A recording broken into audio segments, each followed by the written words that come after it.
Nous allons voir ensemble comment activer le suivi de paiement sur une de vos locations. Quand vous arrivez sur votre espace de gestion sur Brick, vous avez un endroit où vous pouvez gérer vos biens. Donc c'est celui-ci. Si vous avez déjà créé un bien, il sera affiché là, donc vous aurez à aller dans le bien pour pouvoir créer une location pour activer le suivi de paiement. Sinon, vous devez ajouter un bien comme ceci. On va en créer un ensemble au 13 rue Saint-Jacques, à Lille.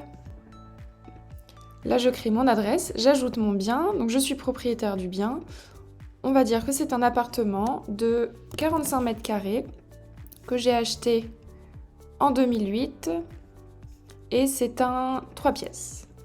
Donc j'ajoute mon bien. Une fois que le bien est créé, vous pouvez ajouter votre location. Donc aujourd'hui, mon bien est occupé. Je vais choisir mon locataire. C'est un particulier. Je vais devoir ajouter son adresse mail. On a la possibilité de créer un locataire sans mail, mais pour pouvoir activer le suivi de paiement, vous ne pouvez pas faire sans. Donc, le locataire est déjà existant chez Brick, parce que c'est mon adresse. Si jamais vous ajoutez un locataire qui n'est pas encore existant chez Brick, vous pourrez bien évidemment rentrer chacun des champs. Donc le prénom, le nom, choisir son adresse, son email, son numéro de téléphone, numéro de sirène si jamais il y en a un. J'ajoute mon locataire et je crée ma location.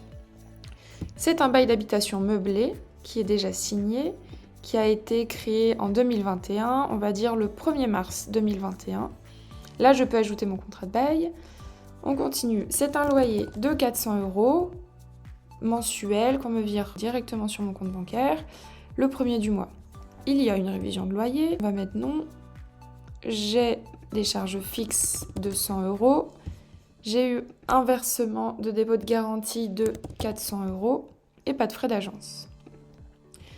Ici, je vais pouvoir choisir d'automatiser les mails. Donc, si mon locataire ne paye pas, je peux décider d'activer la relance ou non. Mais je n'ai pas envie de l'activer.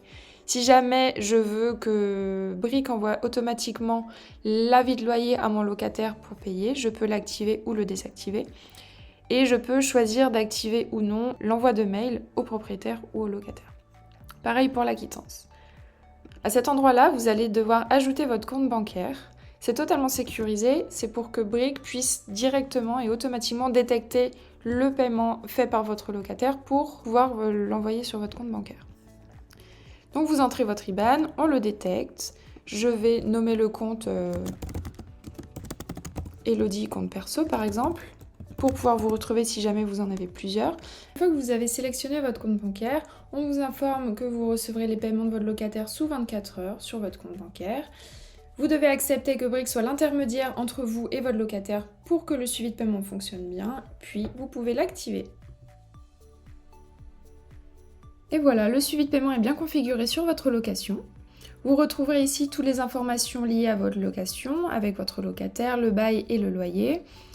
Et en dessous, les informations liées au suivi de paiement. Vous retrouverez le compte bancaire que vous venez de renseigner. Et très important, les références bancaires à transmettre à votre locataire pour que le suivi de paiement fonctionne correctement. Vous avez les coordonnées bancaires du compte de Brick à transmettre au locataire, mais également le numéro d'identification à transmettre aussi au locataire pour que celui-ci le renseigne lors de son virement. Vous avez donc toutes les informations dans votre espace de location. Et si vous avez d'autres questions, n'hésitez pas à nous contacter. Merci beaucoup.